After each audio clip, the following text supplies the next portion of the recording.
જય હિન્દ ખેડૂત મિત્રો, વિડીયોમાં તમે સોનાલિકા ટ્રેક્ટર જોઈ રહ્યા છો તે વેચવાનું છે સોનાલિકા DI 734।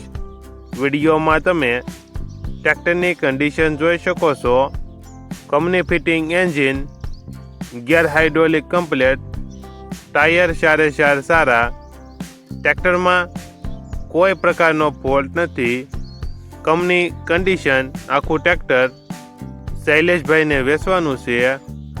વિડીયોમાં તમે ટ્રેક્ટરની કન્ડિશન જોઈ શકો છો।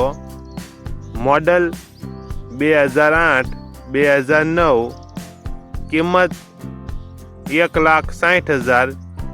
કિંમતમાં ફેરફાર કરી આપશે। આ ટ્રેક્ટર તમને ક્યાં જોવા મળશે તેની વાત કરવામાં આવે તો જિલ્લો અમરેલી અને ગરમલી ગામે જોવા મળશે। ટ્રેક્ટરના માલિકનો નંબર નીચે આપેલો છે, ત્યાંથી તમે વધુ માહિતી માટે માલિકનો કોન્ટેક્ટ કરી શકો છો।